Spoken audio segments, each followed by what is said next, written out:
অত্যন্ত তাৎপর্যপূর্ণ দিন আগামীকাল বিজয় দিবস। বাংলাদেশের কাছে এবার হাসিনা ছাড়া বিজয় দিবস। আর এরই মধ্যে হাসিনা কি ফিরবেন দেশে, বড় প্রশ্ন নিয়ে আজকের হাল্লাবোল শুরু করব। আর এই হাল্লাবোল অনুষ্ঠান শুরু করবার যে জায়গা থেকে দাঁড়িয়ে প্রতিনিয়ত আমাদের বলতে হয়, আর ওই যে হাসি পায় এই 4 দিনের মধ্যে নাকি কলকাতা দখল, বিভিন্ন ধরনের মন্তব্য বাংলাদেশের তরফ থেকে একের পর এক। উগ্র মৌলবাদ যে জায়গায় মাথাচাড়া দিয়েছে, তাতে এত বড় বড় কথা, মানে ভারত তার কি রয়েছে, ভারতের শক্তি, ভারতের সমস্ত কিছু, যার সুযোগ সুবিধে নিয়ে যে দেশ বড় হচ্ছিল, আর সেই দেশই পাল্টা বিদ্বেষ পোষণ করছে। ধারে ভারে কোথায় আমরা, আমার বুক ব্যথা হয়ে যাচ্ছে আবারও বলতে গিয়ে, মানে আমার পেছনে যে ছবিগুলো চলছে, ইনফ্যাক্ট মানে আমার মানে ভালো লাগে না বলতে। প্রতিদিন আমরা প্রতিনিয়ত এই কথা বলে যাচ্ছি। কি বলবো আমরা, মানে এত কিছুর পরেও যারা ভাব দেখায় তাদেরকে আর কি বলার রয়েছে। খুব স্বাভাবিকভাবে মানে ভারতের শক্তির সঙ্গে বাংলাদেশের তুলনা কোনোভাবে হতে পারে?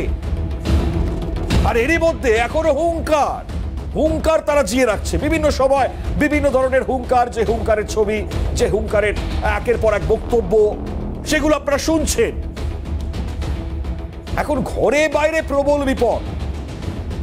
একদিকে দাঁড়িয়ে বাংলাদেশের এখন এই যে অবস্থা,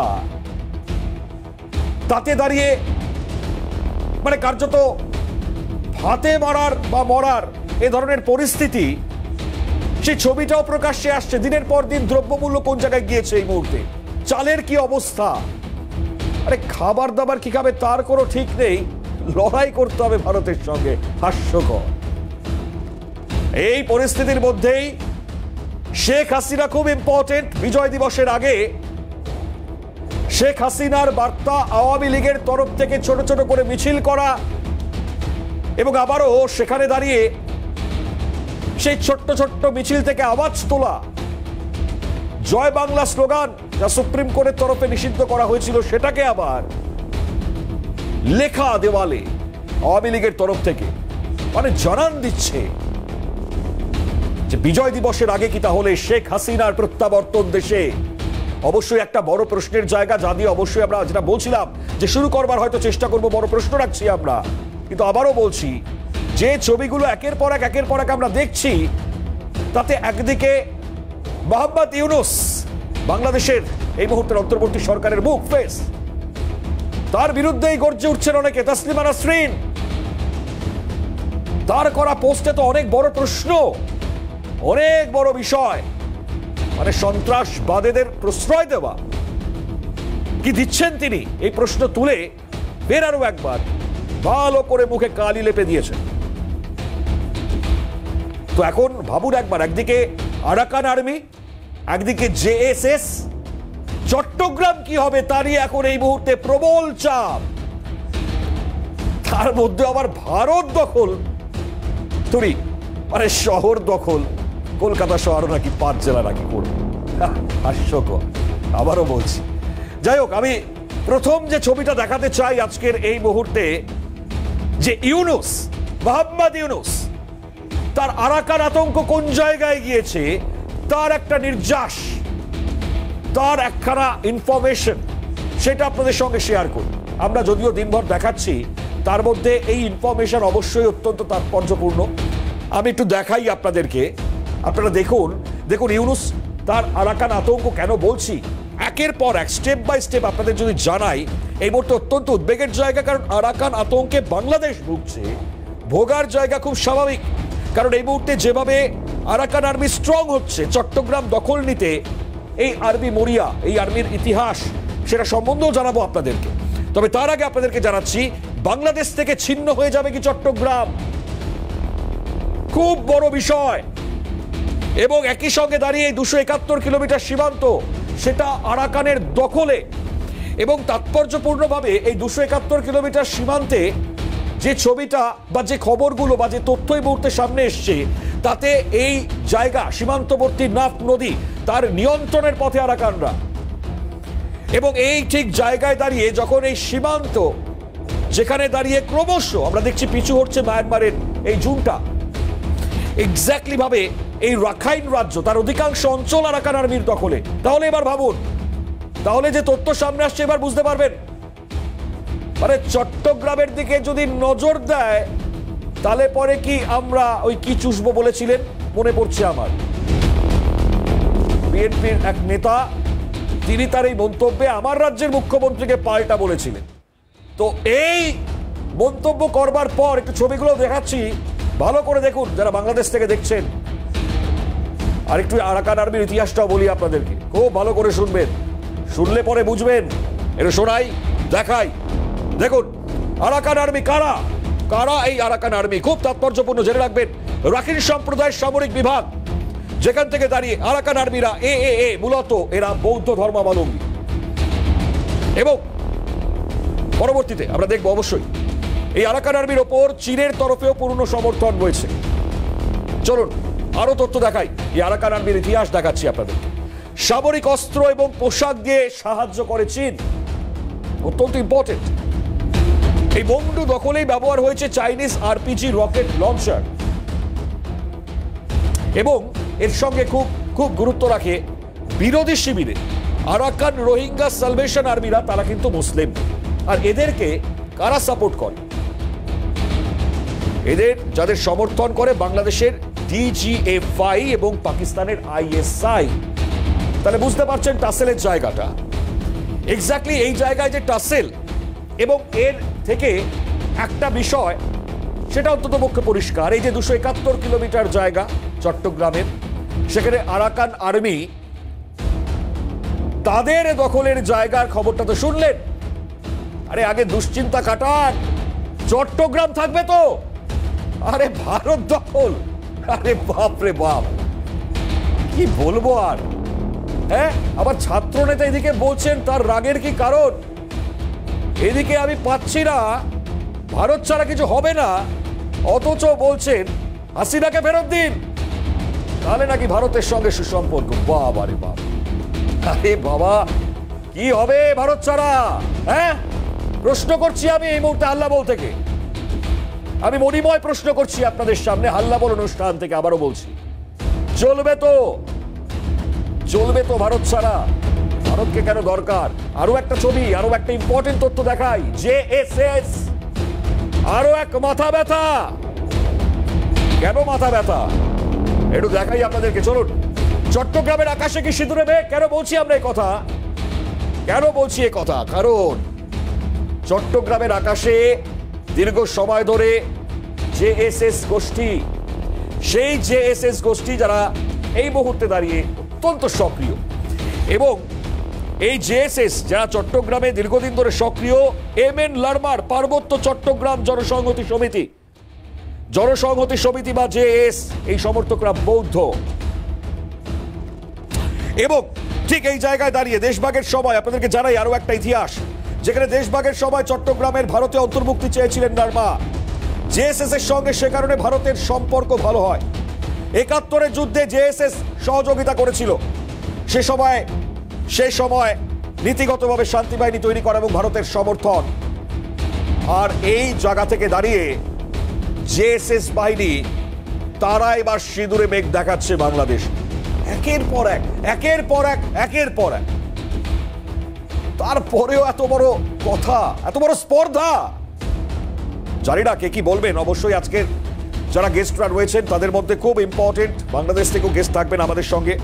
আমি একটু পরিচয় করাই যারা এই মুহূর্তে আমাদের সঙ্গে উপস্থিত রয়েছেন। আমাদের সঙ্গে এই মুহূর্তে যারা প্যানেলে সরাসরি যুক্ত হয়েছেন, পরিচয় করা আমাদের সঙ্গে রয়েছেন বিজেপি মুখপাত্র বিথিকা মণ্ডল, তাকে স্বাগত জানাবো অনুষ্ঠানে যোগ দেওয়ার জন্য। আমাদের সঙ্গে রয়েছেন আন্তর্জাতিক সম্পর্ক বিশেষজ্ঞ দেবাশিস নন্দী, দেবাশিস তার স্বাগত অনুষ্ঠানে যোগ দেওয়ার জন্য। আমাদের সঙ্গে বাংলাদেশ থেকে যোগ দিয়েছেন, পরিচয় করা এই মুহূর্তে মেজর আমিন আহমেদ আফসারি, নিরাপত্তা বিশ্লেষক, পায়োনিয়ার এ বাংলাদেশ। স্যার স্বাগত অনুষ্ঠানে যোগ দেওয়ার জন্য। আমাদের সঙ্গে আর্য ঘোষ, ভারতীয় সুরক্ষা এবং নিরাপত্তা বিশেষজ্ঞ, তিনি উপস্থিত। স্যার স্বাগত সিএনএ যোগ দেওয়ার জন্য অনুষ্ঠানে। অনির্বাণ ব্যানার্জি, তিনি উপস্থিত হবেন আইনজীবী হিসেবে। এখনো তিনি উপস্থিত হননি। আমি পরবর্তীতে অবশ্যই পরিচয় করে দেবো আপনাদের কাছে। চলুন আমি একটু দেবাশিস বাবুর কাছে শুরুতে যাওয়ার চেষ্টা করি। এক্স্যাক্টলি যে অবস্থায় বলতে দেবাশিস বাবু, তারপরেও এত বড় লেকচার আসে কোত্থেকে? ভারত ছাড়া চলবে বাংলাদেশে? মানে সিদ্ধান্তহীনতায় ভোগে এবং নীতিহীনতায় ভোগে, তাদের পক্ষে এরকম কর্মকাণ্ড করা সম্ভব। এখন বাংলাদেশে যে সরকার চলছে তদারকি সরকার, এবং তাদের যে উপদেষ্টা মণ্ডলীর সদস্যরা, তাদের অনেকে ছাত্র, তারা আন্ডার গ্র্যাজুয়েট, তাদের গ্র্যাজুয়েশন হয়নি, তাদের বিদেশ নীতি, সামরিক নীতি, অর্থনীতি, সমাজ ব্যবস্থা, প্রতিবেশী দেশের সাথে সম্পর্ক কী হবে, দেশের অর্থনীতি সম্পর্কে কোনো আইডিয়া নেই। এবার তারা যাদের দ্বারা মোটিভেটেড হয় সেটা তো অবশ্যই আইএসআই এবং জঙ্গি যারা মৌলবাদী গোষ্ঠীসমূহ আছে তারা।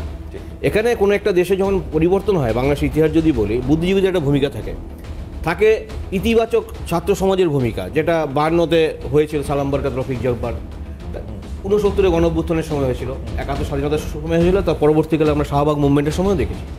তো এখন যে ছাত্রদের দেখলাম, এটা উচ্ছৃঙ্খল ছাত্র সমাজ, এবং যেহেতু মোহাম্মদ ইউনিস, তার বিরুদ্ধে অনেক অভিযোগ ছিল আর্থিক দুর্নীতির, শেখ হাসিনা সরকারের সময় তার সময় অনেক অভিযোগ ছিল, তাই তিনি তলে তলে তিনি আমেরিকার যে বাইডেন লবি, এবং যেহেতু ক্লিন্টন পরিবারের তিনি খুব ঘনিষ্ঠ ছিলেন, এবং পাকিস্তানের যে যারা সামরিক বাহিনী আইএসআইয়ের সাথে দীর্ঘ চক্রান্ত করেছিলেন, তারপরে উনি কিন্তু নিজের উদ্দেশ্য সফল হয়েছেন। এবং যেহেতু ওনাকে টিকে থাকতে হবে, তার জন্য একদিকে উনি ইলেকশনকে লিঙ্গারিং করছে, ইলেকশন সহজে ডিক্লেয়ার করছেন না, স্পষ্ট রূপরেখা দিচ্ছেন আগামী দিনে কী হবে। পাশাপাশি এই ছাত্ররা যাই করছে তার প্রশংসা করছেন, অর্থাৎ যাতে করে তার উপর আক্রমণ না আসেন। তিনি ভালো করেই জানেন এই ছাত্ররা খেপে গেলে তার অবস্থা শেখ হাসিনার থেকে চাইতে চরম হবে।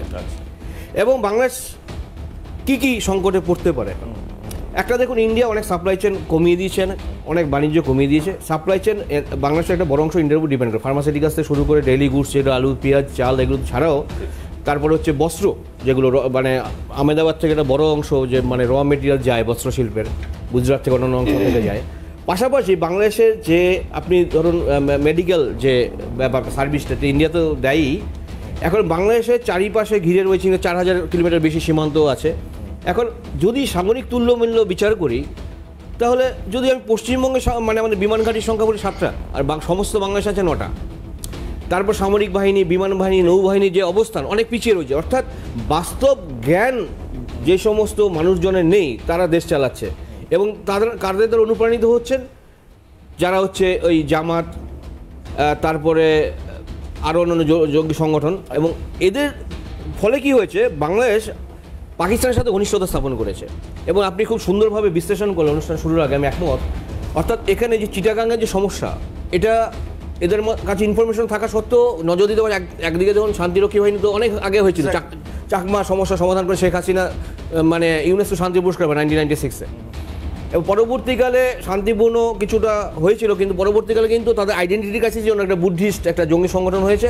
এবং ওই যে আরাকান যে আর্মি মিয়ানমারে খুব শক্তিশালী হয়েছে এবং রাখাইন প্রদেশ দখল করে, তাদের সাথে কিন্তু এই বাংলাদেশ অংশের যে বৌদ্ধ ধর্মাবলম্বী জঙ্গি, তাদের কিন্তু একটা যোগসাজশ আছে।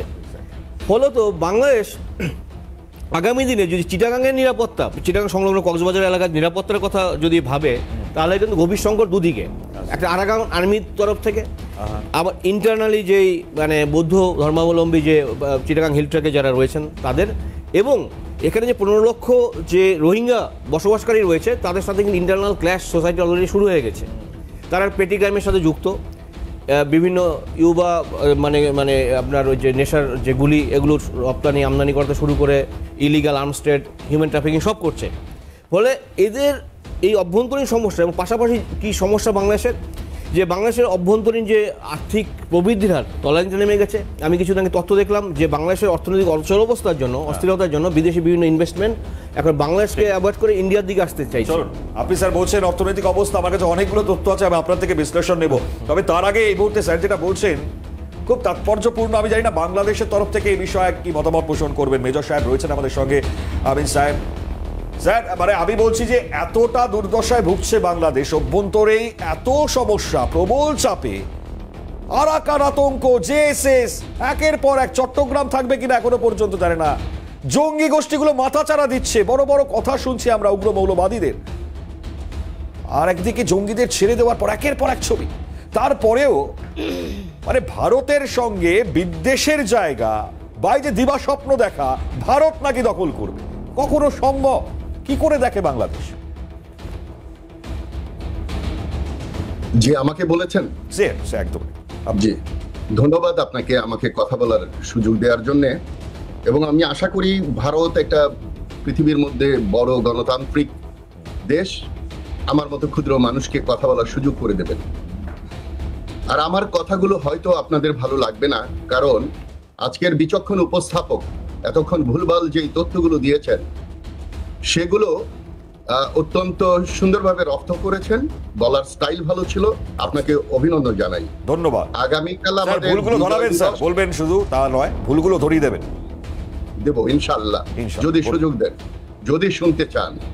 কারণ আগামীকাল আমাদের বিজয় দিবস, আমাদের বিজয়ে আপনারা অংশগ্রহণ করেছিলেন, আমাদেরকে সহযোগিতা করেছেন, এই জন্য আপনাদের ভারতবাসী সকলকে আমরা আন্তরিক ধন্যবাদ জানাচ্ছি।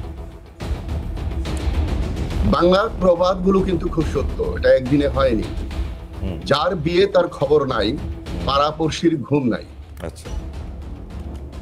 মাথা ব্যথা যেটা আমাদের হওয়ার কথা, আজকের অনুষ্ঠান দেখে মনে হচ্ছে সমগ্র ভারত আমাদের মাথা ব্যথা তারা দায়িত্বে নিয়েছেন। যদিও ভারতীয় স্বনামধন্য অনেক মিডিয়াই আপনি এতক্ষণ যা বললেন তার বিপক্ষে বলছে। স্যার, আমি একটা ছোট্ট তথ্য দেবো। আপনি তো বলছেন এত কিছু যে আমি ভুল তথ্য দিলাম।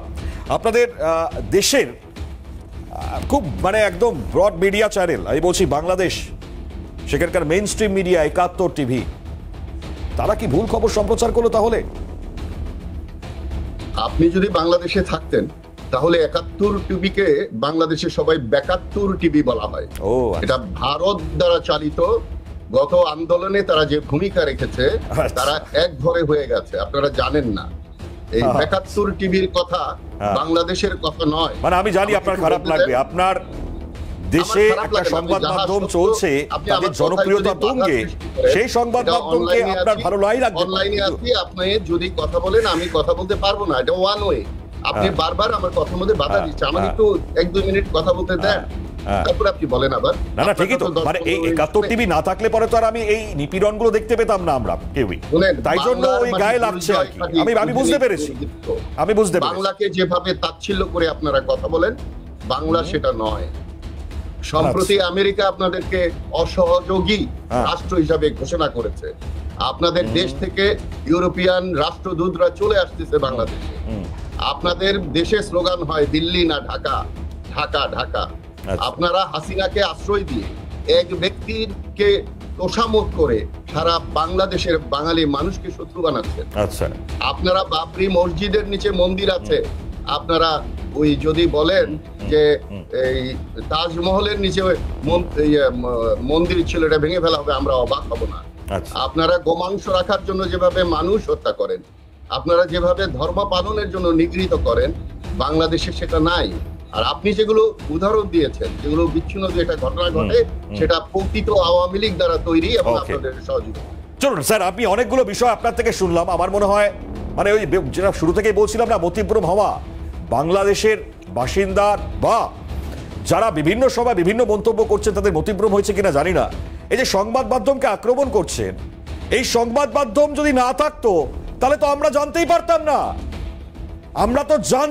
পারতাম না, যে কি হচ্ছে। আরো একটা ছবি দেখায়, জয়দেব নন্দী, তিনি আক্রান্ত হলেন। আজকে এই দেখুন, এই যে ছবিটা দেখাচ্ছি, এরা সনাতন, আর বাংলাদেশে এই সনাতনীরাই আক্রান্ত হচ্ছেন বেশিরভাগ ক্ষেত্রে। আর সংবাদ মাধ্যম মানে বিশেষ করে ৭১ টিভির নাম নিলাম বলে গায়ে জ্বালা, মানে ভারত দ্বারা নাকি পরিচালিত হচ্ছে, যেটা মেজর স্যার বলছেন। আর যখন এই ছবিগুলো হচ্ছে কন্টিনিউয়াসলি, তখন সেগুলো যখন বলবো, তখন আমি একটা কথা আপনি বলতে পারবেন না। একদম বলুন। আমি একটু বলি, চলুন বলবো। আচ্ছা মেজর স্যার বলে নিন, আমি তারপরে ঢুকছি। বলুন। আমি যেটা বলতে চাই, আমাদের বিষয় নিয়ে আপনাদের মাথা ব্যথা কেন বিশ্ববাসী জানে। আরে বাবা, ভারত দখল করব, আরে আপনাদের এভাবে যদি কেউ বলতে পারে, আপনাদের বিষয় স্বীকারই করেন না ভারতের অবদানের কথা। আপনাদের বিষয় সবাইকে বলতে দেবো প্লিজ। আমি 3.5 বছর একটানা হিল ট্র্যাক্সে আপনার এই শান্তি বাহিনীর সাথে যুদ্ধ করেছি। হিল ট্র্যাক্সে কিভাবে আপনারা ক্যাম্প করে তাদেরকে সহযোগিতা করেছেন, কিভাবে তাদের রসদ জুগিয়েছেন, কিভাবে তাদেরকে আমাদের আপনিও তার মানে অস্বীকার করছেন না বাংলাদেশের স্বাধীনতাকে, তাই তো? মানে আপনি কি তাহলে সেটাও অস্বীকার করে ফেলছেন বাংলাদেশের স্বাধীনতা? যে দেশে মুজিবুরের গলায় জুতোর মালা পরানো হয় জাতিকে, স্বাধীনতা এটা বলে অস্বীকার করছেন? শেখ মুজিবুর রহমান বঙ্গবন্ধু তার মূর্তি ভাঙা, প্রস্তাব করা, এগুলো আপনি তাহলে দেখেছেন নিশ্চয়ই। তাহলে বলে দিন এগুলো ঘটে না। আপনারা না একজন প্লিজ, নালে অসুবিধা হবে। আমি আগে শুনে নিই সম্পূর্ণ বাংলাদেশে ঘটে বলুন। যে ঘটনাগুলো ঘটছে এটা শুধু বাংলাদেশে, ভারতে কোনো ঘটনা কোনোদিন ঘটেনি। আমি আমার দেশের পিতাকে অসম্মান করব? এই দেশ আমাদের নয়। আমি আমার দেশের স্বাধীনতা অস্বীকার করব? এই দেশ আমাদের নয়। শোনেন, দেশের পিতার জন্য আপনার দরদ আমার চেয়ে বেশি, এটা পৃথিবী অবাক। কারণ দেশের পিতা যদি দলের পিতা হয়ে যায় তখন আর দেশের পিতা থাকে না। এটাকে দলীয় পিতা বানানো হয়েছে। জয় বাংলাকে দলীয় স্লোগান বানানো হয়েছে, যে স্লোগান দিয়ে মুক্তিযুদ্ধ হয়েছিল। সুতরাং অসৎ উপায় করবে যারা অন্যায় করবে, যারা অন্যায় কথা বলবে, তাদেরকে আমি বলছি না ভারতের সবাই এটা করছে, কিছু কিছু মিডিয়া করছে আপনাদের মতো। সবাই আমি যেটা নিয়ে অনুষ্ঠান শুরু করলাম, আমি এক্স্যাক্টলি প্রত্যেককে সুযোগ দেবো। স্যার অনেকক্ষণ বললেন আপনি, আমি আপনার কাছে আসবো ডেফিনেটলি। তবে আপনার ভয় ধরাচ্ছে কিনা এই ছবিগুলো আমি এটাও জানতে চাই। একটু আওয়ামী লীগের ছবিগুলো প্লিজ দেখাবার চেষ্টা করুন। আমি আসছি স্যার, আসছি। আপনি একটু দেখে নিন না, একটু দেখে নিন। হ্যাঁ একটু দেখে নিন, তারপরে বলবেন যে আপনাদের কি এই ছবিগুলো ভয় ধরাচ্ছে আপনাদেরকে। আমি একটুখানি দেখাই, চলুন। এই মুহূর্তে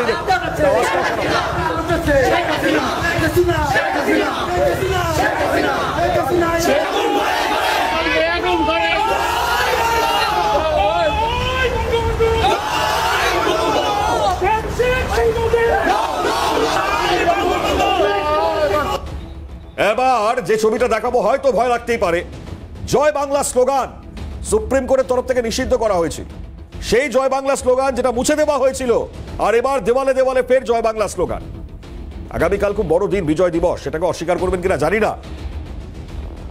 আর যেটা আওয়ামী লীগের তরফ থেকে বরিশালে 14 তারিখের এই শ্রদ্ধার জায়গাটা উল্লেখ করা হয়েছে, যারা শহীদ হয়েছে তাদের ক্ষেত্রেও এই শ্রদ্ধাটা তারা জানিয়েছেন। দেখুন সেই ছবি।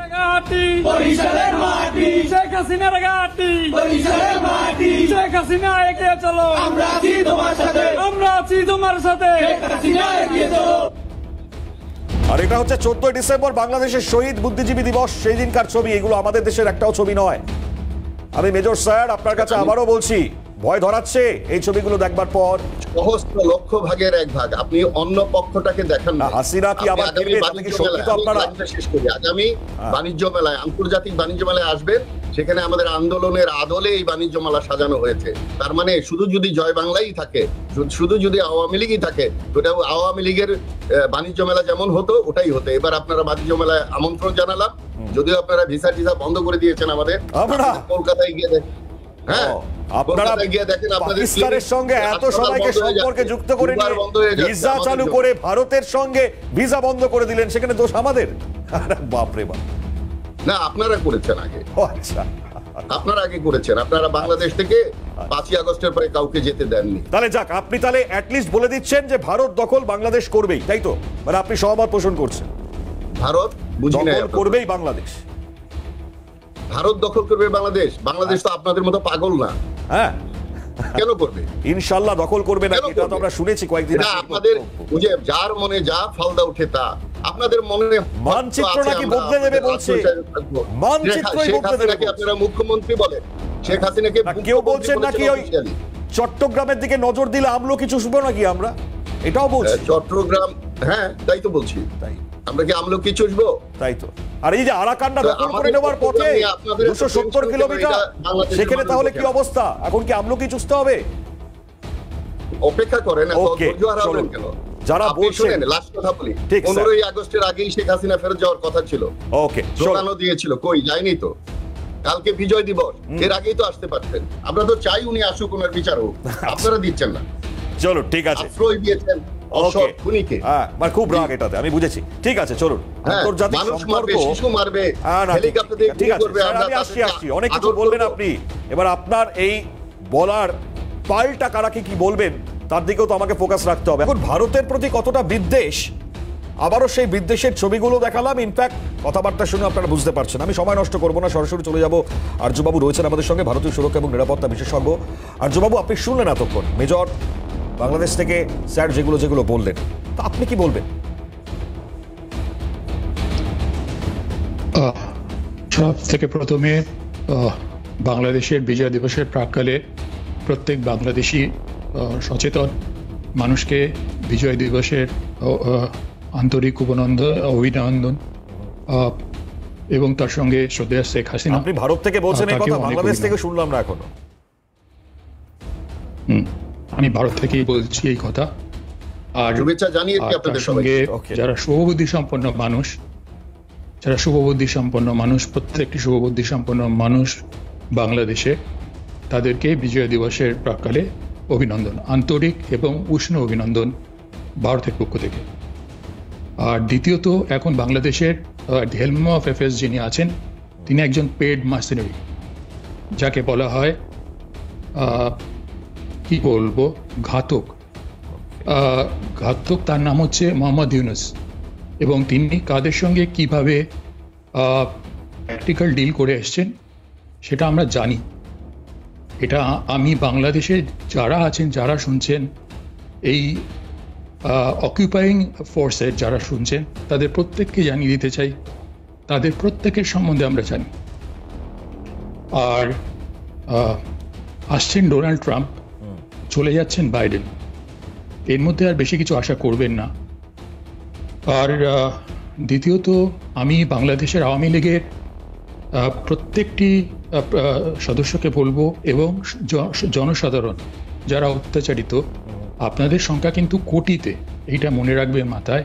ঐক্যবদ্ধ হন, ঐক্যবদ্ধ থাকুন। এটা ঐক্যবদ্ধ থাকার সময় এই ইসলামিস্ট র্যাডিক্যালসরা, ইসলামিক মৌলবাদীরা অলরেডি বাজারে মহিলাদের পণ্য সামগ্রী বিক্রি করা বন্ধ করে দিয়েছেন। তো আমি একটা কথা সকালবেলায় বলছিলাম যে এই একই জিনিস ঘটেছিল আপনার সিরিয়াতে, এবং সিরিয়াতে যখন ঘটনাটা ঘটে, আইসিস যখন দখল করে, তার আগের দিনটা ছিল কুর্দিশদের, মানে ইয়াজিদি ওদেরকে বলা হয়, কুর্দিশ ল্যাঙ্গুয়েজ তারা ভাষায় কথা বলে। তো তাদের ছুটির দিন ছিল, উপোসের শেষে ছুটির দিন ছিল। তারপরের দিনটা যে তাদের কাছে মারাত্মক হবে 2014 সালে, তারা বুঝতে পারেননি। তো যাই হোক, তারপরে তাদের উপর অকথ্য অত্যাচার চলবে, তারা পারসিকিউটেড ফর সেঞ্চুরিজ, এই কুর্দিশরা।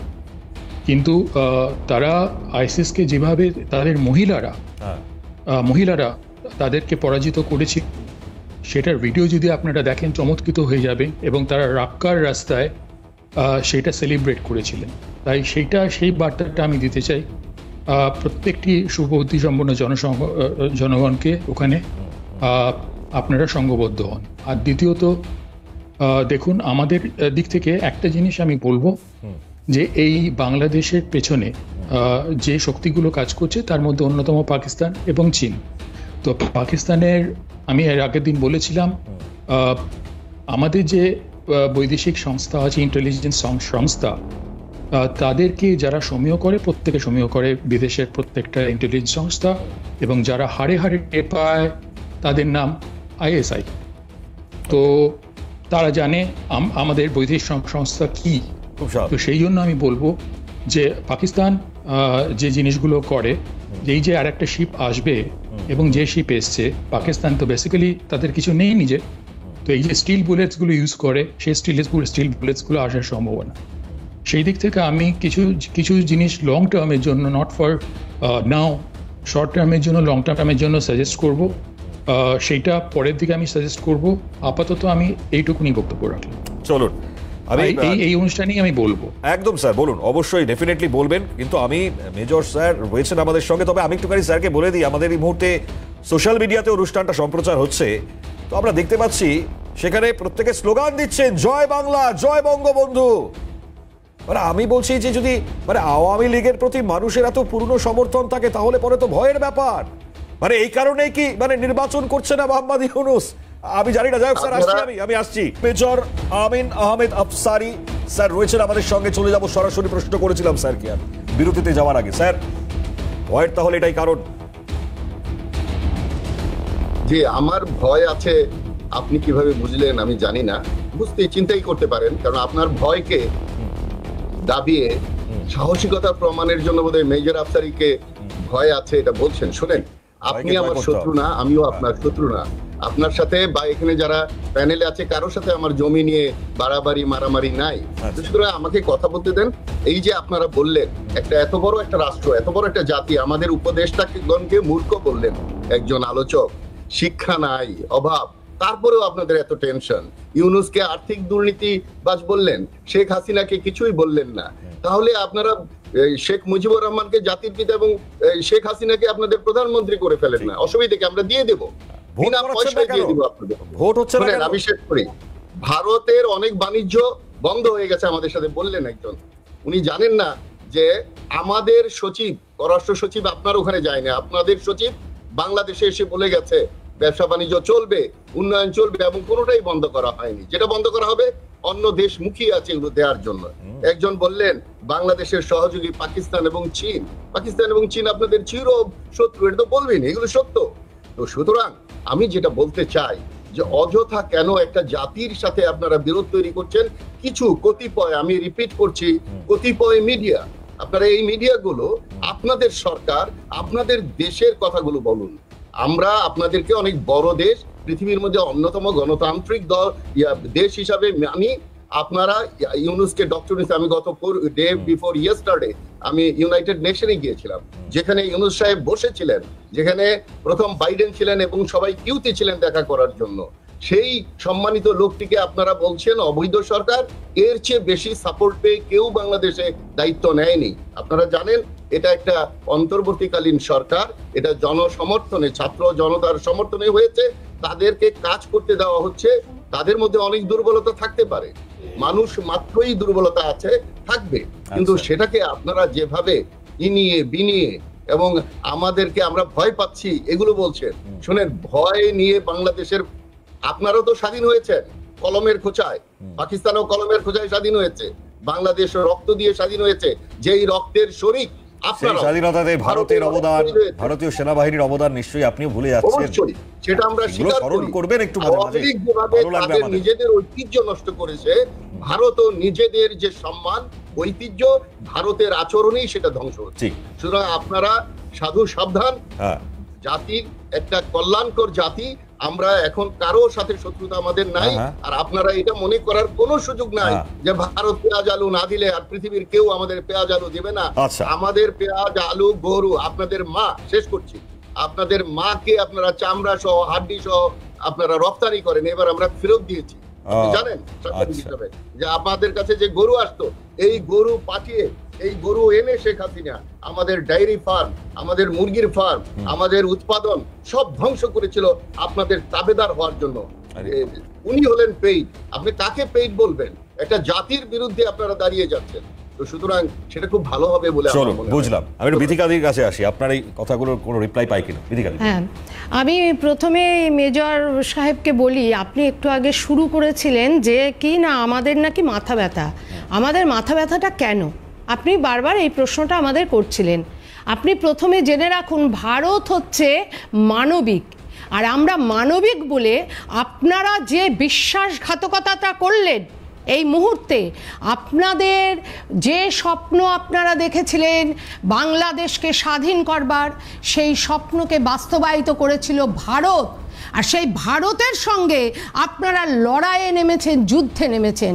কিভাবে না, আপনাদের এলাকায় আপনাদের যারা সংখ্যাগুরু মৌলবাদী আছেন তারা চেষ্টা করছেন আপনাদের এলাকায় যে সমস্ত বাংলাদেশি মানুষজন যারা সচেতনও, তাদেরকেও প্রত্যেককে ধর্মের দোহাই দিয়ে একটা উজ্জীবিত করবার প্রয়াস করছেন ভারতবর্ষের বিরুদ্ধে। তাই আপনি শুনে রেখে দিন, আপনারা যে বলছিলেন না যে কোথায়, আপনারা তো ওই কলকাতা দখল করবেন বলেছেন, 4 দিনের মধ্যে।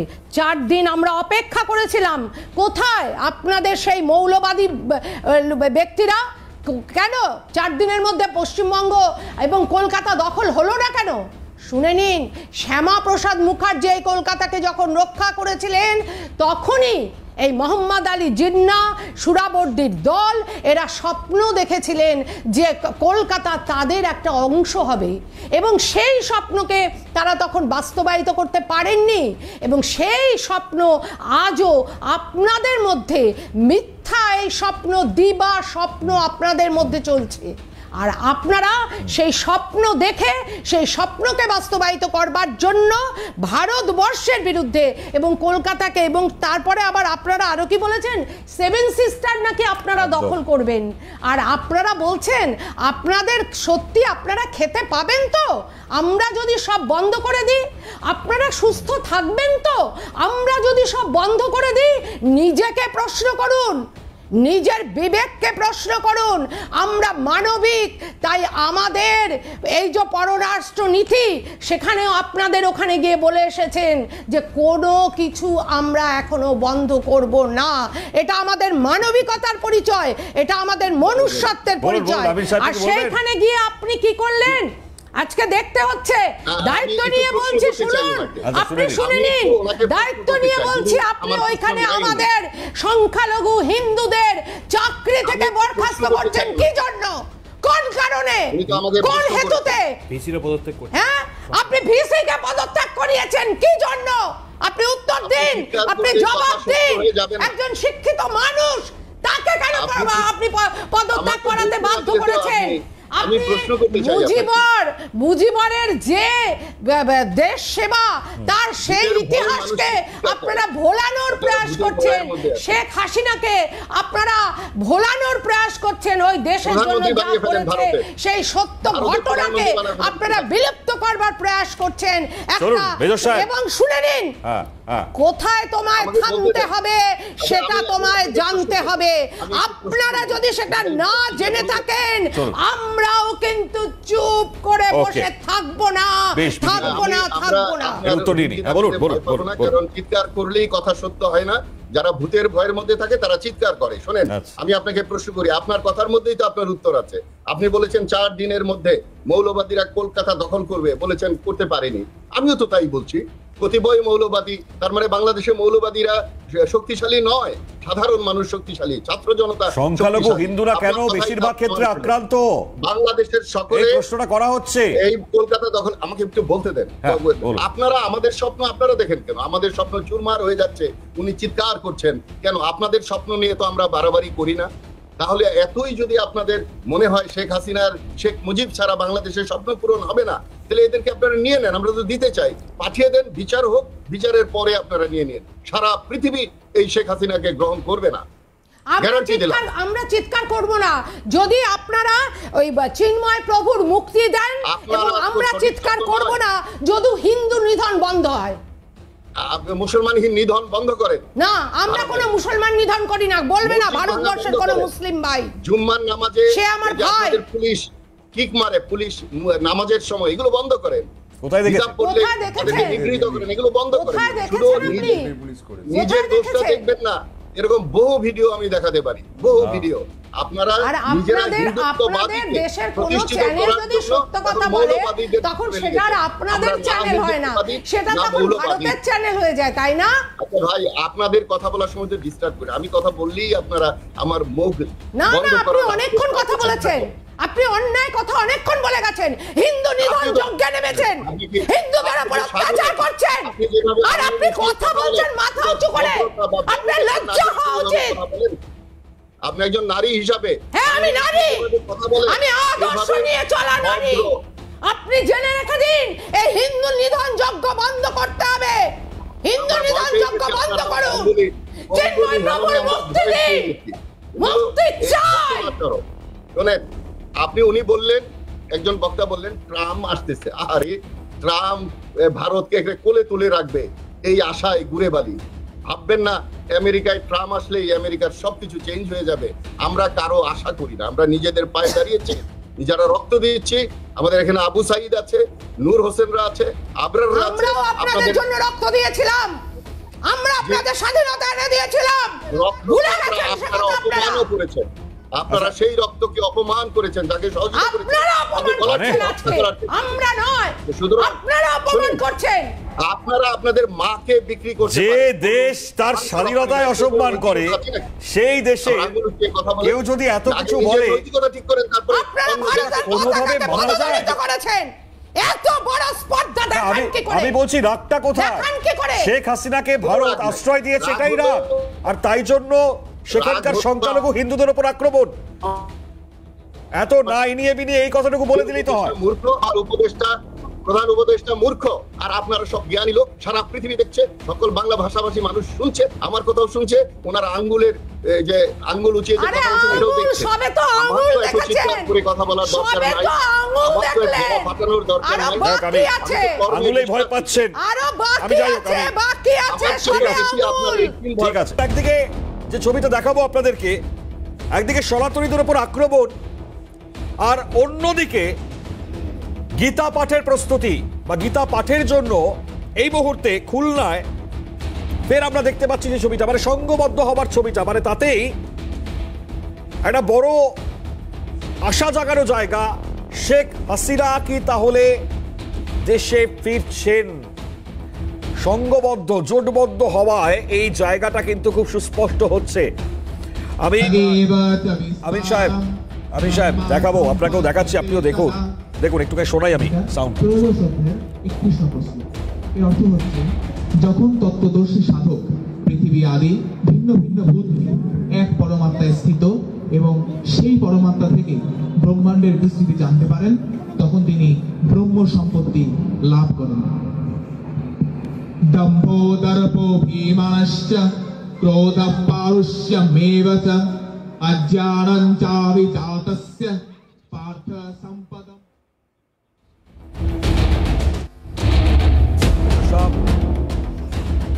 সনাতনীরা আর কতদিন অত্যাচার সহ্য করবে বাংলাদেশে? ইউনূস সরকার, অন্তর্বর্তী সরকার উত্তর দিচ্ছি। শোনেন, মায়ের সাথে যদি মামার বাড়ির গল্প করেন সেটা তো সঠিক হবে না। আমি এই দেশে আছি, আমি এই দেশের মানুষ চিনি, কি ঘটতেছে আমি জানি। এখন আপনি ভিডিও দেখে সুন্দর করে ভিডিও গুলো দেখাচ্ছেন, এবং আপনার টিউনের সাথে আপনার পররাষ্ট্র সচিব এবং ভারতের সরকারের টিউনের কোনো মিল নাই। আমরা ভারত আমরা জানি মানুষ, আমার মিথ্যা তো জনগণ যারা শ্রোতা তারা বিচার করবে। আপনি কি বলছেন সেটা তারা বিচার করবে, আমারটা আপনি বিচার করতে পারবেন না, আপনারটাও আমি বিচার করতে পারবো না। এটা যাদের জন্য এই অনুষ্ঠান তারা বুঝবে যে কে কি বলছে। আর এটা তো টক শো নয়, এটা তো ঝগড়া শো। আপনারা এই ঝগড়া শো হুল্লা নাম দিয়ে ঝগড়া শো নাম দেন, আরো বেশি প্রচার হবে, মানুষ মেন্টালি রেডি থাকবে যেখানে শুধু ওরা ঝগড়া করে। আমি একা, 4 জন আমার সাথে ঝগড়া করবে, না কোথা দিয়ে দেন ঝগড়া শো। কত সুন্দর হয় না? আমাকে কোনো প্রশ্ন তাহলে করেন, টু দা পয়েন্ট। আপনাকে তো প্রশ্ন করছি, কিন্তু আপনি তো ঝগড়া শো অ্যাটেন্ড করেছেন। যাই হোক, কিন্তু ঝগড়া শো যখন আপনি বলছেন, তো ডেফিনেটলি আপনি যা বলছেন সেটা যখন মানুষ নির্বাচন করছেন, মানুষ আবার এই রিপ্লাই করছে, সোশ্যাল মিডিয়ার পাওয়ার তো নিশ্চয়ই জানেন, সেখানেও সমস্ত কিছু তথ্য, সেখানেও প্রশ্ন আকারে আসছে, জয় বাংলা, জয় বঙ্গবন্ধু এই স্লোগানগুলো উঠছে। আমি খুব সিম্পল হইতে তাই একটু জানবার চেষ্টা করছিলাম আপনার থেকে যে ভয়ের জায়গাগুলো তাহলে আপনারা নিয়ে নেন, আপনারা এই স্লোগানটা আমরা দিয়ে দিই, আপনারা ভারতের জন্য জয় বাংলাটা নিয়ে নেন, পুরো ভারতকে জয় বাংলা বানায় ফেলেন। ধন্যবাদ। আচ্ছা ঠিক আছে, চলুন আপনি শুনুন, আপনার কাছে আরো তো আসবো আমি, মানে আপনি এই জায়গা থেকে ডেফিনেটলি থাকবেন, আমি আশা করি আপনি থাকবেন আমাদের সাথে এই অনুষ্ঠানে। অনেকগুলো বিষয় আপনার থেকে জানছি আমরা।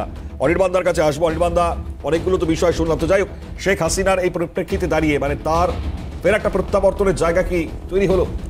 এই প্রশ্নটা ওঠার মতো কি পরিস্থিতি হয়েছে, ফিরতে যাবেন হঠাৎ করে?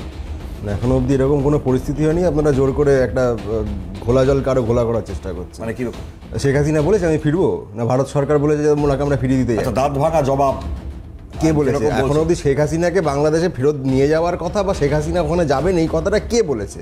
শেখ হাসিনা নিজে বলেছেন? আওয়ামী লীগের কোনো নেতা বলেছেন? ভারত সরকারের কেউ বলেছেন? ভারতের বিদেশ সচিব গিয়ে বলেছেন? কেউ বলেননি। আপনাদের কোনো হঠাৎ মনে হয়েছে আপনারা এখন শুরু করেছেন, সেটা আলাদা। আচ্ছা, আওয়ামী লীগের একজোট হওয়াটাকে তাহলে কি বলবেন? আগে আওয়ামী লীগের একজোট হওয়াটাকে কি বলবেন? এতদিন তারা একটা পলিটিক্যাল পার্টি, তারা একজোট হয়েছেন, তাদের ওপর সেখানে যে প্রত্যাঘাত হয়েছিল সেখানে আমিও সমর্থন করি না। সেখানে মেজর সাহেব আমার সঙ্গে একমত হবেন না ঠিকই, কিন্তু তাদের ওপর যে আক্রমণটা সেখানে হয়েছিল কোনো রকম পুলিশ প্রশাসন তাদের সাহায্য করেনি, আমি তার সঙ্গে একমত নই।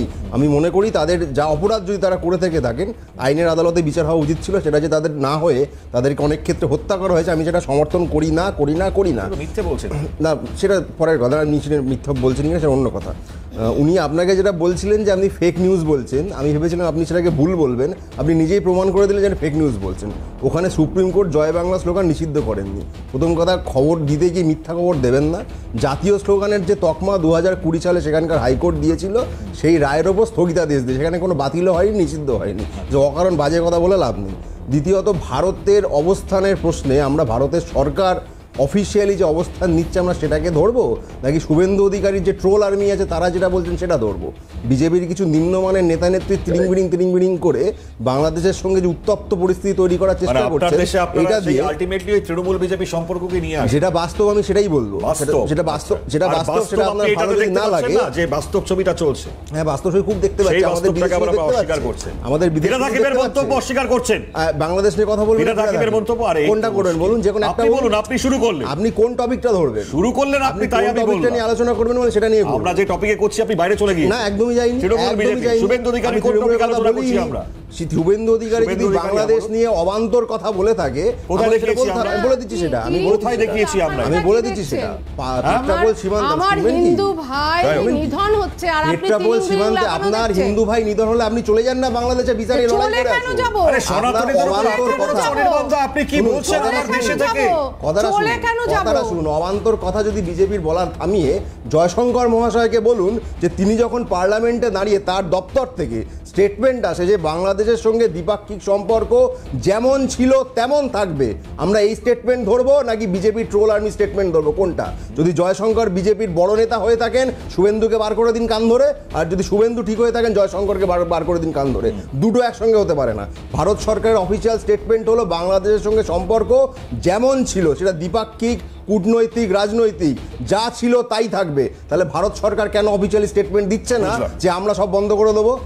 শুভেন্দু অনির্বাণদার কথা শুনে এই যে বিএনপির কথা, অনির্বাণদার এই প্রেমের সম্পর্কের জায়গাটা একটুখানি এস্টাবলিশ হচ্ছে। বিএনপির ফুল ফর্ম বলুন। এক্স্যাক্টলি এই জায়গা থেকে দাঁড়িয়ে আমার বিএনপির ফুল ফর্ম বলুন। ভয় লাগছে ঠিক এই জায়গায়, মানে এই যে স্টার্ট পয়েন্ট বা যে ধরনের মন্তব্য, আমি নিজের দেশে থেকে আমাকেও অনেক সময় লজ্জার মধ্যে পড়তে হয়। কার কি ফুল ফর্ম দাদা, সবসময় চ্যালেঞ্জের জায়গায় আসবেন না। অনেক কিছুর ফুল ফর্ম নিয়ে কথা এখানে হচ্ছে না। কার কি ফুল ফর্ম সেটাই আলোচনায় অংশগ্রহণ করতে গেলে জানতে হয় না। যাই হোক, আমি জানি না মানে অনির্বাণদা যে ধরনের কথাবার্তা বলছেন আর বিএনপির ওখানকার কথাবার্তার সঙ্গে মিল পাচ্ছি।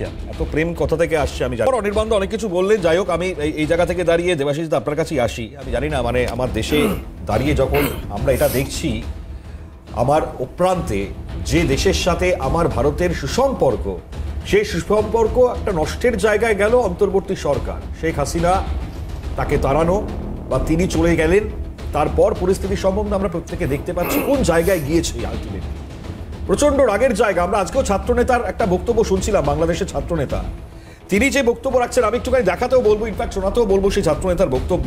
খুনি হাসিনার বিচার বাংলাদেশের মানুষ করবে। ইনফ্যাক্ট শুধু এটাই বলেননি, অনেক কিছু বলেছেন। তিনি বলছেন প্রকাশ্য সভা থেকে হাসিনাকে ফেরালেই ভারতের সঙ্গে বাংলাদেশের সম্পর্ক, এটা তিনি কোট আনকোট বলছেন। একটু শোনাই আপনাদেরকে এই ছাত্রনেতা সার্জি সালাম তারই বক্তব্য। এই বাংলাদেশের সাথে আপনাদের সম্পর্ক স্থাপন করতে চান, খুনি হাসিনাকে বাংলাদেশে ফিরিয়ে দিন। খুনি হাসিনার বিচার এই বাংলাদেশের মানুষ করবে। ভারতকে একটা কথা স্পষ্ট করে বলে দিতে চাই, ভারতের সাথে বাংলাদেশের সম্পর্ক তখনই হবে যখন ভারতের সাথে বাংলাদেশের সম্পর্ক হবে সম্মানের, যখন ভারতের সাথে বাংলাদেশের সম্পর্ক হবে সমতার। কিন্তু ওই ভারত বিগত 16 বছরে দেশের সাথে দলের যে সম্পর্ক করেছিল, ভারতের সাথে আওয়ামী লীগের যে সম্পর্ক করেছিল, সেই সম্পর্ক যদি আগামীতে তারা স্বপ্ন দেখে, সেই সম্পর্ক এই বাংলাদেশে আর কোনোদিন সফল হবে না। যেখানে হাসিনা পরবর্তীকালে আরো ভয়ঙ্কর পরিস্থিতি বাংলাদেশে দেখছি আমরা, পরিস্থিতি বাগে আনার বদলে ইউনূস সরকার সায় দিচ্ছেন এগুলো, আমার এটা প্রশ্ন দেবাশিস দা আপনার কাছে। দেখুন, ওই ছাত্র নেতা দুজনের বক্তব্য শুনলাম, তারা হয়তো শুনেনি যে ভারতের বিদেশ সচিব যে গিয়েছিলেন ওখানে, বিক্রম মিস্ত্রি গিয়ে পরিষ্কার বার্তা দিয়েছিলেন যে যেই সরকারই আসুক না কেন, রেজিম চেঞ্জ হলো সম্পর্কে ধারাবাহিকতা থাকবে। একজন শেখ হাসিনা বিগত 15 বছর ক্ষমতায় ছিলেন, তখন তো তার সরকারের সাথে সম্পর্ক স্থাপন করতে হবে। যখন বিএনপি জামাতের জোট ছিল 2001 থেকে 2004 তখনও সম্পর্ক ছিল। তার আগে শেখ হাসিনা ছিলেন 1996 সাল থেকে 2001, তখনও সম্পর্ক ছিল। তার আগে 91 থেকে 96 বিএনপি ছিল, বাংলাদেশ ন্যাশনালিস্ট পার্টির মানে নেত্রী, বিএনপি মানে নেত্রী যিনি, খালেদা জিয়ার নেতৃত্বে সরকার, তখনও সম্পর্ক ছিল। এবং হোসেন মোহাম্মদ এরশাদ যখন ছিল সম্পর্ক কিছু টানাপোড়েন ছিল।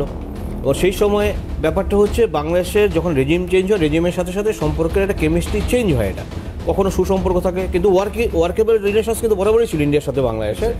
এখন 15ই আগস্টের ঘটনার পরে যেটা হয়েছে, একটা বাংলাদেশের তরফ থেকে যেটা বলা হয় যে ভারতের তরফ থেকে হাসিনার সাথে বা আওয়ামী লীগের সাথে সম্পর্ক স্থাপন করা হয়েছে, বাংলাদেশবাসীর সাথে নয়।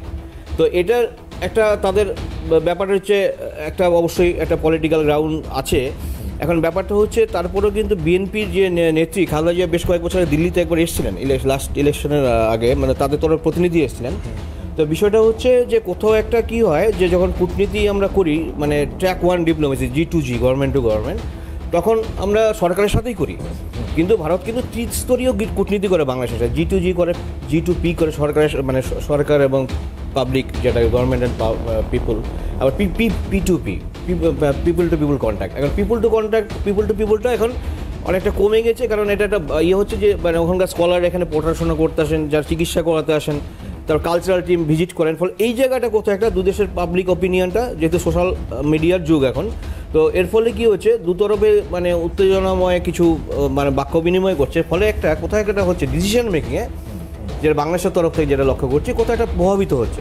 তো ভারতের তরফ থেকে যেটা হচ্ছে যে ভারত তো আয়তনে বড়, এবং পশ্চিমবঙ্গে যেই ধরনের রিফ্লেকশন হয় অবশ্যই পাঞ্জাব, মধ্যপ্রদেশ বা ছত্তিশগড় বা অন্ধ্রপ্রদেশে কিন্তু সেটা হবে না। অর্থাৎ সেখানে অনেক সময় একটা পারসেপশন আছে পশ্চিমবঙ্গ, ভারতকে পশ্চিমবঙ্গকেই ভারত মানে ভাবা এরকম একটা প্রবণতা আছে বাংলাদেশে। যে কিন্তু ব্যাপারটা হচ্ছে যে মানে সরকার, আমাদের যে সরকার, ভারতের সরকার, তারা প্রথম দিকে কিছুটা কিংকর্তব্য বিমর্ষ ছিল কী ধরনের পলিসি নেওয়া যাবে, যে পরিবর্তন হয়েছে কিছু দিন পরে যখন একটা তারা বিবেচনা করলো। এবং আমার মনে আছে যখন ওই ঘটনাটা ঘটলো, প্রধানমন্ত্রী সর্বদলের একটা বৈঠক দিয়ে সমস্ত দল কিন্তু সমর্থন করেছিলেন তাকে, এবং বলেছেন ভারত যেই নীতি নেবে জাতীয় স্বার্থে আমরা একমত। সেখানে ব্যাপারটা হচ্ছে যে কিছু কিছু মন্তব্য করা হচ্ছে ওই তরফ থেকে, এখান তরফ থেকে কিছুটা রেসপন্ড করা হচ্ছে, ফলে কি একটা মানে আন্ডারস্ট্যান্ডিং হচ্ছে। আমার মনে হয় যে স্টেবল গভর্নমেন্ট যতক্ষণ পর্যন্ত না আসবে বাংলাদেশে, তখন কিন্তু এই দায়িত্বশীল সরকার হবে না, তারা অনেক দায়িত্বশীল থাকবে। যে সরকার আসে, সে বিএনপি জামাত আসুক, মানে খালেদা জিয়ার নেতৃত্বে, কিংবা হাসিনার সরকার আসুক, মানে আওয়ামী লীগ বা যে মিলিজুলি সরকার আসে, মানুষের সমর্থন বা মানে মানুষের তরফে এখনো ভোটই হয়নি, মানুষ কোনো নির্বাচনই করেনি, তার আগে একটা সরকার চলছে, তারাই হুঙ্কার দিচ্ছে। একদম সেটাই বলছি। এখন এই যে সরকার, এই সরকার তো নির্বাচিত নয়, একটা ওই ছাত্র আন্দোলনের যে আবেগ থেকে সেটা একটা হয়েছে, একটা বাংলাদেশের যে সংবিধান আমি দেখেছি যে দুটো নির্বাচনের মাঝখানে অন্তর্বর্তীকালীন সরকার আসে এবং তারা একটা নির্বাচন করে নিরপেক্ষ সরকারের আন্ডারে। তো এটা কি হয়েছে যে একটা বাংলাদেশের জনতার মধ্যে একটা আবেগ আছে, দুটো জিনিস। একটা হচ্ছে যারা জামাতপন্থী বা রেডিক্যাল ফোর্স, তাদের অনেক সময় অনেকে ফাঁসি হয়েছে, অনেকে নিষিদ্ধ করে দেওয়া হয়েছিল অনেক জঙ্গি সংগঠনকে, বা অনেকে ধরুন জেল খেটেছে, ফলে তারা মুক্ত হয়ে গেছে। এবং তাদের একটা ক্ষোভ ছিল শেখ হাসিনার যে তারা অনেকে ভাবছে যে সেই সময় শেখ হাসিনা বিচার বিভাগকে নিজের বা অ্যাডমিনিস্ট্রেশনকে নিজের মানে মতো করে প্রয়োগ করেছেন।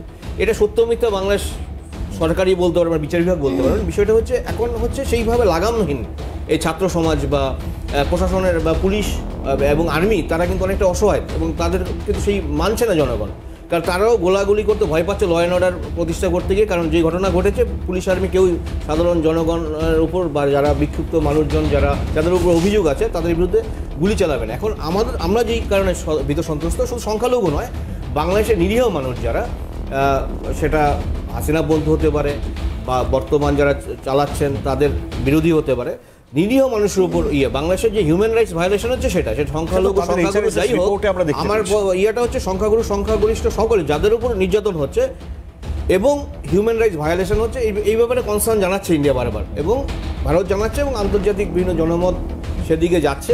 আমি বলছি যে এটা তো মানে তাদের প্রেস সচিবও জানিয়েছেন, ভারতের তরফ থেকে বিদেশ মন্ত্রকের বৈঠকের পর চাপ পড়ার পর প্রেস সচিব তাদের তরফ থেকে প্রেস কনফারেন্স করা এবং কতজন কিভাবে মারধর করা হয়েছে সাময়িক ডেটা দিয়েছেন তারা, সেটা অস্বীকার করেছিলেন। ভিডিও আমার কাছে প্রচুর আছে, সেটা অস্বীকার করেছিলেন ভারতের বিদেশ মন্ত্রক বৈঠক করবার পর, সেটা পরবর্তী সময় প্রকাশ কেন? দেখুন, এটা কি হয় যে মানে একটি সরকার, জনগণ বা একটা রাজনৈতিক দল যেভাবে প্রতিক্রিয়া দিতে পারে, একটা সরকারের পক্ষে সেইভাবে প্রতিক্রিয়া দেওয়া সম্ভব হয়, অনেক কিছু প্রোটোকল মানতে হয়। ফলে তারা হয়তো অনেক বিষয়ে কনসার্ন, কিন্তু যখন তারা আলাপ করছেন কূটনৈতিক পর্যায়ে, তখন কিন্তু একটা অনেক প্রোটোকল মেনে সেটা করছেন, মানে পুরোপুরি বার্তাটা দিতে পারছেন না ওখানে, কারণ যাতে সম্পর্কের ওয়ার্কিং রিলেশনসটা থাকে, ভঙ্গ না হয়। তো ওখানে যখন বিদেশ সচিব গেলেন, তখন অনেক মানে তাকে অনেক নিয়মকানুন বা প্রোটোকল মেনে করতে, যাতে ওই সরকার কাছে অ্যাটলিস্ট একটা ওয়ার্কেবল রিলেশনসটা থাকে। এখন আমরা যখন সিভিল সোসাইটির তরফ থেকে আমরা রিফ্লেকশন করি, আমরা কিন্তু অনেক ওপেন করতে পারি। এক্স্যাক্টলি, কিন্তু সেই সময় যখন বৈঠক হয়, পরবর্তী সময় প্রেস কনফারেন্স শুনছিলাম, বাংলাদেশের বিদেশ সচিব অস্বীকার করে গেলেন না এই ধরনের কোনো ঘটনা ঘটেনি। মানে আমরা জানি সেটা করছে, হরও করছে, যেরকম আপনার যে কলকাতা দখল। মেজর স্যার কিছু বলবেন? উত্তর পূর্ব ভারত, আমি একটু বলতে চাচ্ছি যে একটু আগে আমি দুইজন বক্তার যে কথা শুনলাম, আমি অনুপ্রাণিত। একটা জাতি, একটা দেশের ব্যাপারে ব্যালেন্স করেই কথা বলা উচিত। আপনি যেমন ৭১ টিভির কথা বললেন, আপনি হয়তো যমুনা টিভির কথা কখনোই বলবেন না। আর আমার দেশে বিক্ষিপ্ত দুই একটা ঘটনা ঘটছে না, আমি অস্বীকার করব না, কিন্তু সেটা কি, সেটা আপনারা তো সাংবাদিক, ঘটনার পিছনে তো ঘটনা থাকে, সাজানো ঘটনা থাকে। আর আমি যে কথাটা আগে বললাম যে আপনাদের সরকার, আপনাদের পররাষ্ট্র সচিবের সাথে যে কথাগুলো বলছেন ওনারা, ভারত তো চায় না বাংলাদেশের সাথে ব্যবসা নষ্ট করতে, বাংলাদেশও চায় না, কিন্তু এইগুলো নিয়ে যদি আপনারা প্রচার করেন তাহলে দেশের ক্ষতি করছেন। প্রচার করব না মানে আমার দেশে বা আমার শহরে যদি কোনো ঘটনা ঘটে, সেটা তো আমাকে প্রচার করতে হবে। সরকার কখন পদক্ষেপ নেবে এই প্রশ্ন আমরা রাখি। তো আমার বিচারও হচ্ছে, কিন্তু তাহলে আমি প্রশ্ন করব না। যেগুলো হচ্ছে, আপনি এই যে একজন বক্তা বললেন যে মৌলবাদরা বলছে 4 দিনে কলকাতা দখল করে ফেলবে, পারে নাই, তাহলে উনি স্বীকার করলেন মৌলবাদরা বাংলাদেশের দুর্বল, উনি স্বীকার করে নিলেন। তা আমিও তো এই 4 দিনে কলকাতা দখলের সমর্থন করি না, বা এটা বলাকেও সমর্থন করি না। এরকম লোক তো অনেক আছে বাংলাদেশে, এবং ভারতে কি ওরকম লোক নাই যারা বাংলাদেশ ন্যাশনাল পার্টির আর প্রবক্তারাও রয়েছেন যারা ইউনূসের বিরুদ্ধে কথা বলছেন, এরকমও বক্তব্য পেয়েছি। আপনারা যেভাবে ডক্টর ইউনূসকে অপমান করে কথা বলছেন, আপনি দেখেন ইংল্যান্ডের তো লিখিত না সংবিধান, তো বাংলাদেশের সবচেয়ে শ্রেষ্ঠ ইলেকশন হয়েছে 5 তারিখে, মৌখিক ইলেকশন। ওনার চেয়ে বেশি সমর্থন পেয়ে তো কেউ ওখানে উপদেষ্টা হতে পারে না, এবং ওনারা অস্থায়ী। এই অস্থায়ী সরকার নিয়ে আপনারা এত অস্থির কেন? আমি শুধু এইটুকু বুঝলাম না, একটা সিম্পল উত্তর স্যার আমাকে দিয়ে দেবেন। আমি বলছি একজন, আমাকে এই উত্তরটা দিয়ে দিলে আমি বুঝে যাবো, মানে আপনি যেগুলো বলছেন যে সত্যি বাংলাদেশের, মানে আমরা যা দেখাচ্ছি বা আমরা যা বলছি এগুলো সঠিক নয়, বিক্ষিপ্ত, যাই হোক। আমি বলছি চিন্ময় প্রভু, তার একজন আইনজীবী পাওয়া তো দরকার। সেই আইনজীবীকে যদি পৌঁছতে না দেওয়া হয়, মারধর করা হয়, তাহলে আমাকে এটুকুনি বলে দিন যে এটা কত ধরনের একটা গণতান্ত্রিক দেশ আপনি যেটা বলছেন, সেই দেশের এটা হত্যা করা ছাড়া আর কি গণতন্ত্র? আমাদের যে শিশুদের 2000-এর উপরে শিশু হত্যা করে হয়েছে, আমাদের যে এই এখন একটা জীবিত শহীদ বলা হয়, এর মুখের নাকটা কিচ্ছু নাই গোলাগুলিতে। আমাদের যে ক্ষতিটা হলো, আমাদের যে আবু সাইদ এবং এদের মতো মুগ্ধর মতো যাদেরকে হত্যা করা হলো, সেই ব্যাপারে তো আপনারা একটি কথা বলেন না। আপনাদের দেশে অন্যায় হলে তো আমরা কথা বলি, আপনারা কেন আপনাদের ব্যবসা বাণিজ্য আপনারা নষ্ট করবেন নিজেরা বলে? আপনারা তো নিজের সরকারের বিরুদ্ধে কথা বলছেন, আপনারা নিজেদের প্রশাসনের বিরুদ্ধে কথা বলছেন। আমরা তো তা বলছি না। আমাদের সরকার নিয়ে আপনাদের করা হয়েছে কেন, আপনি শুধু এর উত্তরটা দিন, এড়িয়ে যাবেন না প্লিজ। চিন্ময় প্রভুকে ছাড়া হচ্ছে না কেন? চিন্ময় প্রভুর জন্য কোন উকিলকে আপনারা কেন লাগতে দিচ্ছেন না, এর উত্তর দিন। আপনি উত্তর দিন, আপনি উত্তর দিন।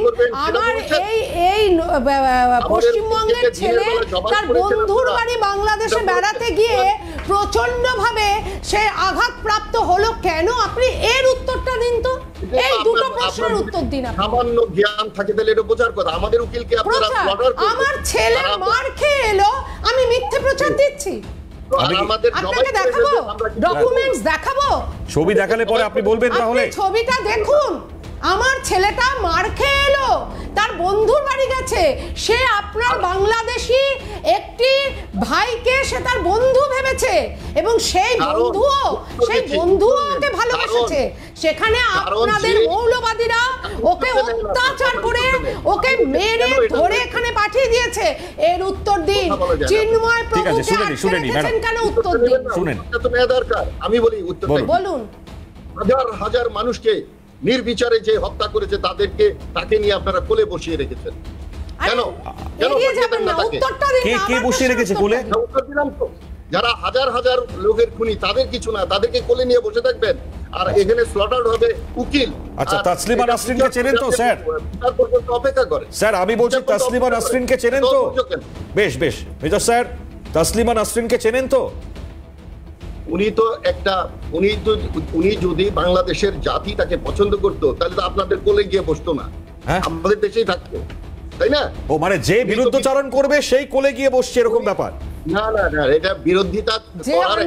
আচ্ছা, আমি একটু পোস্টটা দেখাই। আপনি যখন তেরে পুরে উঠলেন, আমি একটু পোস্টটা দেখাবো। তাসলিমা নাসরিন, সেই নারী আমাদের, তিনি ভারতীয় নন, তিনি বাংলাদেশি। তার সাথে ভারতের কি সুসম্পর্ক সেটা আমরা প্রত্যেকে জানি। এবং স্যার, আপনি একটু দেখুন এই লোকটি কে বলুন তো আমাকে একটুখানি। এই ছবিটা যে দিয়েছেন, তিনি পোস্ট করেছেন এবং তিনি যে লেখাটি লিখেছেন, আপনারই তো বক্তা একজন বললেন ভারতে যা হচ্ছে হাজার হাজার। আমরা না, আমি দেখাচ্ছি না, আপনি একটু দেখে নিন না স্যার। আমি একটুখানি বলে দিচ্ছি, আমার হাতেও রয়েছে। আমার ঠিক এই জায়গা থেকে বাংলাদেশ কি জিহাদিদের প্রশ্রয় দিচ্ছে? বড় প্রশ্ন এই কারণেই উঠছে, কারণ এই জায়গায় তাসলিমা নাসরিন বলছেন বাংলাদেশি জিহাদিরা মারণাস্ত্র নিয়ে মিটিং মিছিলে যাচ্ছে। ইউনুস আসিফ গ্যাং কি জিহাদিদের নিরস্ত্রীকরণের কথা ভাববে? প্রশ্ন রেখেছেন। মনে হয় না, সংশয় প্রকাশ করে এটা তাসলিমা নাসরিন তার মন্তব্য। এটা আমরা দেখাচ্ছি স্যার, উত্তর নেব আপনার থেকে। আর্যবাবুর কাছে একটু আসি আমি। আর্যবাবু, এই পোস্ট আমরা দেখাচ্ছি, আমি জানি না এর পরবর্তীতে তাসলিমা নাসরিনকে বলবেন ভারতীয় কিনা, আমি জানি না। দেখুন, আমি কতগুলো প্রাসঙ্গিক কথায় আসি। আমি প্রথম দিন থেকে যেটা বলে আসছি সেই জিনিসটাই আজকে আপনি দেখতে পাচ্ছেন। এই যে ছাত্রনেতা যিনি আস্ফালন করছিলেন ওখানে, তাদের মতন মানুষের কথা ভেবেই কত দূর মানুষ বলা যায় আমি জানি না, আর কতটা পথ চললে মানুষ হওয়া যায়। তো যাই হোক, তাদের মতন যারা আছেন তাদের কথা ভেবেই কিন্তু আমি বারবার বলছি আমাদের সামনের দিকে তাকানো দরকার। আর আরেকজন বললেন, আমি দেখছিলাম যে ইরানের নিউক্লিয়ার সায়েন্টিস্টদের কথা বলছিলেন। দেখুন, যে পেজারের বিস্ফোরণ বা ওয়াকি টকির বিস্ফোরণ ঘটে গেছে ইরানে, সেটা সম্বন্ধে আমার মনে হয় আমার বাংলাদেশের অতিথি যিনি আছেন তিনি জানেন। তো তাই আমি অন্তত বলবো যে বন্ধু না বললেও একজন কি বলবো, আপনার শুভবুদ্ধি উদয় হোক এই হিসেবে বলবো যে আমার মনে হয় তাদের এই ওয়াকি টকি মোবাইল ফোনের ব্যবহার বন্ধ করে দেওয়া উচিত। তো এই রকম জায়গায় ব্যাপারটা গেছে, এই কথাবার্তাগুলো। যাই হোক, আমি একটা জিনিস বলি, আমার বাংলাদেশে যিনি অতিথি আসছেন সম্মানীয়, তাকে আমি বলি যে তিনি বলছিলেন যে বিদেশ সচিব ঢাকায় গিয়ে যে কথাটা বলেছেন তার সঙ্গে আমাদের কথা মিলছে না, স্পেশালি যে অনুষ্ঠানে যারা আছেন প্যানেলিস্ট। আপনি একটা কথা বুঝতে চেষ্টা করুন আপনারা, যে ওখানে বিদেশ সচিব গেছেন, বিদেশ মন্ত্রী যান, আর প্রতিরক্ষা মন্ত্রী যাননি। ওই রুটিনটা, ওই সফরটা ছিল একটা রুটিন সফর। তো সেখানে আপনি কি বিদেশ সচিবের কাছ থেকে আপনারা আশা করেন তিনি এই মানে একটা উগ্রপন্থীর মতন কথা বলবেন? তিনি বলবেন না। এবং তিনি এমনও কোনো কথা বলবেন না যেটা সেন্সিটিভ। কিন্তু রুদ্ধদ্বার বৈঠকে কি কথা হয় না হয় সেগুলোর আমরা সাক্ষী থাকি না। তাই প্রেসে মিডিয়াতে কি বেরোলো সেইটার উপরে নির্ভর করে আপনারা এইটা ভাববেন না যে তাদের ভাবাবেগ আমাদের থেকে কিছু আলাদা হতে পারে, বিশেষত যেখানে এইরকম নারকীয় ঘটনা ঘটছে। এর মধ্যে ধর্ম আমি দেখি না, কেননা যারা আক্রান্ত হচ্ছেন তারা সব ধর্মের। এবং দ্বিতীয়ত এটা অস্বীকার করার জায়গা নেই যে হিন্দু এবং অন্যান্য সংখ্যালঘু সম্প্রদায় তার মধ্যে অন্যতম, কিন্তু অন্যান্য ধর্মের লোকেরাও বাদ যাচ্ছেন, ইনক্লুডিং লীগের লোকেরা।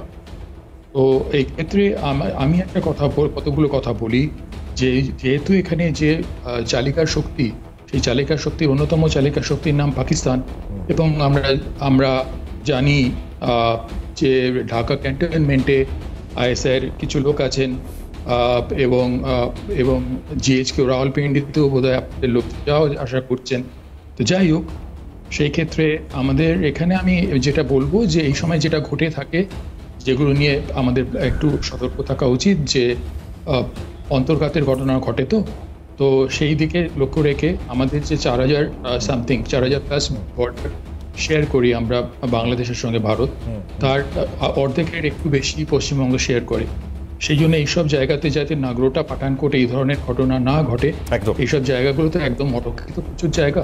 তো সেই জায়গাগুলোতে আমার মনে হয় বিএসএফ এর জায়গা রিপ্লেস করা উচিত একটু ইন্ডিয়ান মেকে দিয়ে, এবং কিছু স্পেশাল ফোর্স, সবার নামে আমি করছি না, তাদেরকে একটুখানি অন্য জায়গা থেকে এখানে আনা হোক। সেকেন্ড থিং, যে আপনার আমাদের এখানে আমি ডিজি এনএসডি কে অনুরোধ করব, যিনি 13 ডিসেম্বর 2024 দায়িত্ব নিয়েছেন, স্যারকে আমি অনুরোধ করব যে এনএসডি যে হাবটা আছে সেখান থেকে হেলিসর্টিস যেটা হতো বা মাঝে মধ্যে হয়, সেই হেলিসর্টিসটা 24/7 হোক। একদম, আমি বুঝতে পারছি আপনি যে জায়গাগুলো বললেন ইম্পর্টেন্ট রয়েছে। বাংলাদেশ তাহলে এবার ভাতে কি মরতে চলেছে? মানে আমি জানি না, এই প্রশ্নটা আমি কেন রাখছি, কারণ যে অবস্থা দেখছি সেখানকার বাজার অগ্নিমূল্যের ছবি, তাতে চাল থেকে শুরু করে ডাল যা যা দাম আমার কাছে এই মুহূর্তে লিপিবদ্ধ আছে, আমি দেখতে পাচ্ছি এখানে মূল্যবৃদ্ধি আর খাদ্য সংকট, তার মুখে নাকি বাংলাদেশ একটা বড় প্রশ্নের জায়গায়। ইনফ্যাক্ট আপনারা দেখছেন পাশে, দেখুন প্রতি লিটার তেলের দাম কোথায় দাঁড়িয়েছে, চালের দাম কোথায় দাঁড়িয়েছে, মানে একের পর এক ছবি আমি দেখতে পাচ্ছি। নুন আনতে পান্তা কি ফুরোচ্ছে তাহলে বাংলাদেশ সরকারের? একে তো এই পরিস্থিতি, তার মধ্যে চট্টগ্রাম, হুঙ্কার তো রয়েছে ভারতের এগেনস্টে, এখনো পর্যন্ত আমরা শুনছি। যাই হোক, আমি এই বিষয় নিয়ে মেজর আমিন সাহেব রয়েছেন, তার কাছে চলে আসি। স্যার, এই তো অবস্থা দেখছি আমরা, কি মনে হয়? জি জি ভাই, আমাকে 2টা মিনিট সময় দিবেন, কথা বলবো। আমি এইবার কথা বলে আমি একটু বেরিয়ে যেতে হবে, আমি অবশ্যই বলুন, আরেকটা প্রোগ্রামে ঢুকতে হবে, সাধারণত আমার এটা হয় না। তো দেখুন, আমরা কেউ কারো ব্যক্তিগতভাবে, সামাজিকভাবে, ধর্মীয়ভাবে শত্রু না, কিন্তু আমরা পাশাপাশি আছি। গত দুর্গাপূজা বাংলাদেশে ঐতিহাসিকভাবে যেভাবে হয়েছে, এটা আপনারা যদি লক্ষ্য করেন দেখবেন যে আমাদের মধ্যে সম্প্রীতি আছে। হ্যাঁ, কিছু কিছু ঘটনা যে ঘটছে না সেটা আমি অস্বীকার করছি না, কিন্তু সেটা রাজনৈতিক কারণে, এবং এটা পতিত সরকার ফিরে আসার প্রয়োজনে, যিনি বলেছিলেন চট করে বর্ডারের কাছে আছেন, চট করে চলে আসবেন, উনি আসতে পারছেন না। বাংলার মাটিতে ওনার স্থান হবে না বিচারের আগ পর্যন্ত। বিচারে যদি উনি মুক্ত হন আমাদের কোনো আপত্তি নাই, কিন্তু এরকম একজন মানুষ, আপনি আমার কথার মধ্যে কথা বললে আমি চলে যাব। সম্প্রীতি দেখিয়েছেন দুর্গা মায়ের মূর্তি, আগুনে ফুয়েল ছড়ানোটা সঠিক নয়। আপনারা এই যে পাকিস্তান 71-এ ভুল রাজনীতি করেছিল, এখন তারা রিয়েলাইজ করে। আমি বলবো আপনাদের জাতীয় রাজনীতির সাথে টিউনিং করে আপনাদের মিডিয়া ওইভাবে কাজ করা উচিত। নিজের দেশের প্রতি আপনার এত কনসার্ন আমাদের দেশ সম্পর্কে, এটা আমার কাছে, যদিও আমি গ্রহণ করছি সহজভাবে, বাংলার মানুষ ওইভাবে গ্রহণ করবেন। আমরা হাবাতে, আমরা ভাত না খেয়ে মরে যাবো, সব বন্ধ করে দেন না, সব বন্ধ করে দিয়ে দেখেন না বাংলাদেশ মরে যায় কিনা, ধুলির সাথে মিশে যায় কিনা, বাচ্চা দেশ কিনা, ছোট দেশ কিনা। আমরা তো শির উঁচু করে দাঁড়ানোর মতো। এই কথাটি মেজর যেটা বলছেন, প্রথম কথা, বাংলাদেশে বিজেপি ঘনিষ্ঠ গুজরাটের বহু ব্যবসায়ীর বিনিয়োগ রয়েছে। আপনারা এই যে এইসব বন্ধ করে দেবো করছেন, তারাই আগাবাসতলা পুরো লাল করে দেবে, কারণ তাদের যে বিনিয়োগগুলো রয়েছে সেই ব্যবসাগুলো যদি কোনো এফেক্টেড হয়, বিজেপি সরকারটা পড়ে যাবে। যে কারণে জয়শঙ্করকে যে স্ট্যান্ড নিতে হচ্ছে, তার সঙ্গে শুভেন্দুবাবুর কথার কোনো মিল নেই। এই সহজ জিনিসগুলো আগে বুঝতে হবে। বাংলাদেশের যা জিনিসপত্র যায় সেগুলো তারা বিনা পয়সায় নেয় না।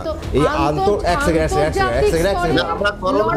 যে বাণিজ্য রয়েছে, সেই বাণিজ্যটা বাংলাদেশ এবং ভারত তারা বজায় রাখুক, এটা চান, শান্তি থাকুক, এটা চান, নাকি আপনারা চান যে অশান্তি আর বাণিজ্যটা বন্ধ হয়ে যায়?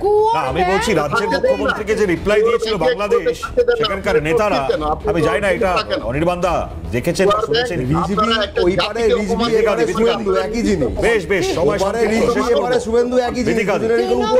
প্রতিনিধিকে আমি বলবো, কুয়োর ব্যাং কুয়োতেই থাকে। একটা আন্তর্জাতিক সমস্যা যেখানে, সেখানে আপনি থেকে আছেন শুভেন্দু, থেকে আছেন পশ্চিমবঙ্গে। আমি রাজনীতি আনতে চাইছি না বিধিকাদি, এখানে কোনো রাজনীতি নয়, রাজনীতির জায়গাই নয়। সমস্যা হচ্ছে আন্তর্জাতিক সম্পর্ক রাজনীতির সঙ্গে, না এখানে কোনো রাজনীতি নয়।